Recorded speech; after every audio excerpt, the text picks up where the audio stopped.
നാമത്തിന് മഹത്വമുണ്ടായിരിക്കട്ടെ. ദൈവിക രക്ഷാപദ്ധതികളിൽ പങ്കാളികളായ അപ്പോസ്തലന്മാരെയും പരിശുദ്ധന്മാരെയും നന്ദിപൂർവ്വം ധ്യാനിക്കുന്ന ദിനങ്ങളാണല്ലോ 15 നോമ്പ്. ഈ ദിനങ്ങളിലെ ആരാധന, അനുതാപം, വർജനം, സഹജീവികളോടുള്ള കരുതൽ, അനുരഞ്ജനം എന്നിവയിലൂടെ ക്രിസ്തീയ സാക്ഷ്യമുള്ള ജീവിതങ്ങളായി രൂപപ്പെടാൻ ദൈവകരങ്ങളിൽ നമ്മെ സമർപ്പിക്കാം. യേശുക്രിസ്തുവിലുള്ള സ്വാതന്ത്ര്യം എന്ന ചിന്താവിഷയമാണ് വചനധ്യാനത്തിനായി തിരഞ്ഞെടുത്തിരിക്കുന്നത്.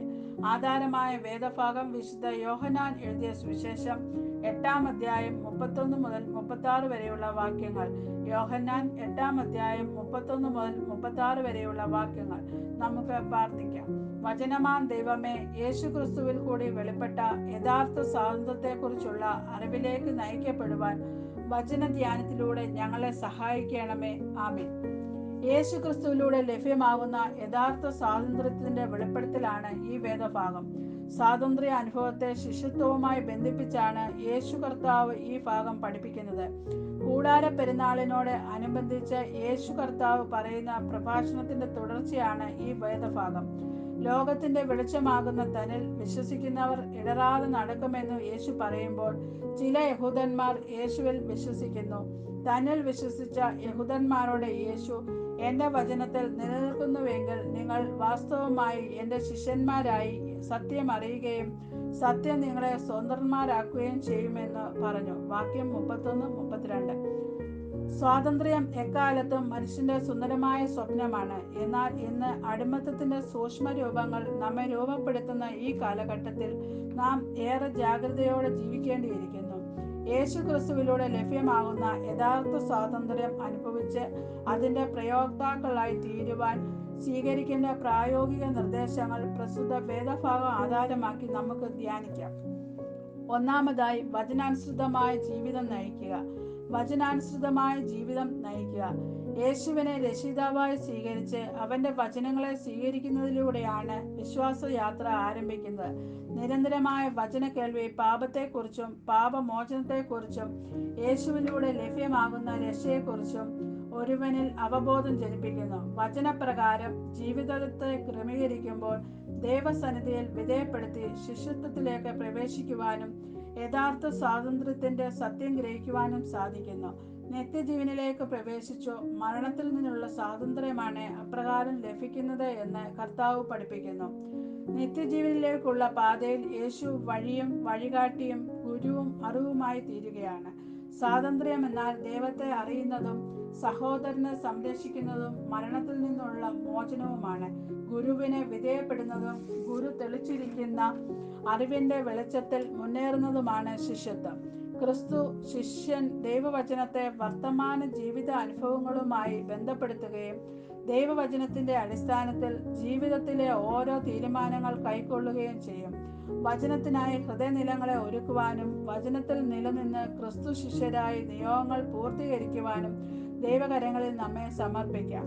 രണ്ടാമതായി, സത്യദൈവത്തിൽ വസിക്കുക. സത്യദൈവത്തിൽ വസിക്കുക. ദൈവവചനത്തെക്കുറിച്ചുള്ള അജ്ഞത വചനം ജഡം ധരിച്ചു ജനത്തോടൊപ്പം പാർത്ത സത്യദൈവത്തിന്റെ പുത്രനായ യേശുവിനെ അറിയുന്നതിന് പരീശന്മാർക്കും ശാസ്ത്രിമാർക്കും സാധിക്കാതെ പോയി. ദൈവവചനത്തിൽ നിലനിൽക്കുന്ന ശിഷ്യർക്കാണ് സത്യത്തെ അറിയുവാനും സത്യത്തിൽ വസിക്കുവാനും സാധിക്കുന്നത്. സത്യത്തിൽ വസിക്കുന്നവർ യഥാർത്ഥ സ്വാതന്ത്ര്യത്തിന്റെ വഴിയിലാണ്. ഈ സ്വാതന്ത്ര്യത്തിൽ നിലനിൽക്കണമെങ്കിൽ ക്രിസ്തുവിനോടൊപ്പം വസിച്ച് സ്ഥായിയായതും നിലനിൽക്കുന്നതുമായ ബന്ധത്തിൽ ജീവിതത്തെ കെട്ടുപണി ചെയ്യേണ്ടതാണ്. യേശുവിലുള്ള ആശ്രയമാണ് സത്യത്തിന്റെ സ്വാതന്ത്ര്യം നൽകുന്ന ശക്തി ക്രിസ്തു ശിഷ്യർക്ക് പ്രദാനം ചെയ്യുന്നത്.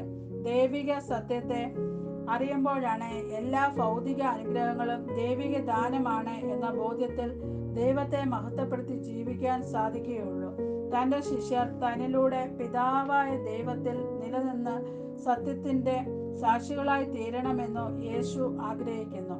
വഴിയും സത്യവും ജീവനുമായ യേശുവിനെ പോലെ സുതാര്യമായി നേർപാതയിലൂടെ സഞ്ചരിക്കുവാനും കർത്തൃ ശിഷ്യർക്ക് സാധിക്കട്ടെ. മൂന്നാമതായി, പാപഘടനകളെ തകർക്കുക. പാപഘടനകളെ തകർക്കുക. സത്യം നിങ്ങളെ സ്വതന്ത്രരാക്കും എന്ന യേശു പറയുന്ന വാക്കുകൾ യഹൂദന്മാരെ അസ്വസ്ഥരാക്കുന്നു. കാരണം അബ്രഹാമിന്റെ സന്തതികളായ അവർ ഒരു കാലത്തും അടിമകൾ ആയിരുന്നില്ല എന്ന് അവകാശപ്പെടുകയാണ്. എന്നാൽ യേശു തമ്പുരാൻ ഇവിടെ പ്രതിപാദിക്കുന്നത് നിത്യജീവന് വിഘാതമായ പാപദാസ്യത്തെക്കുറിച്ചാണ്. അവരുടെ പ്രവർത്തികൾ അവർ പാപത്തിന് അടിമപ്പെട്ടിരിക്കുന്നു എന്നതിനെ വെളിവാക്കുന്നു എന്ന് യേശു സ്പഷ്ടമായി പറയുന്നു. പാപദാസ്യത്തിൽ നിന്ന് ലഭിക്കുന്ന മോചനമാണ് യഥാർത്ഥ സ്വാതന്ത്ര്യം. യേശു നൽകുന്ന ഈ സ്വാതന്ത്ര്യം സത്യത്തിലൂടെ, സത്യബോധത്തിലൂടെ ലഭിക്കുന്നതാണ്. പിതാവായ ദൈവത്തിൽ നിന്നും ലഭിച്ച അധികാരം ഉപയോഗിച്ചാണ് ഇത് നൽകുന്നത്.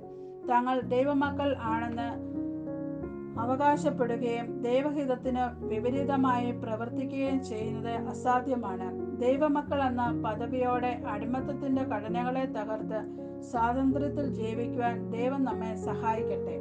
ഞങ്ങൾക്ക് യഥാർത്ഥ സ്വാതന്ത്ര്യം നൽകിയ ദൈവമേ, ദൈവവചനത്തിൽ നിലനിന്നു ക്രിസ്തു ശിഷ്യരായി തീരുവാനും സത്യദൈവത്തിൽ വസിക്കുവാനും പാപഘടനകളെ തകർത്തെറിയുവാനും സ്വാതന്ത്ര്യത്തെ ദൈവഹിത പ്രകാരം ഉപയോഗിക്കാനും ദിനംതോറും ഞങ്ങളെ പ്രാപ്തരാക്കണമേ.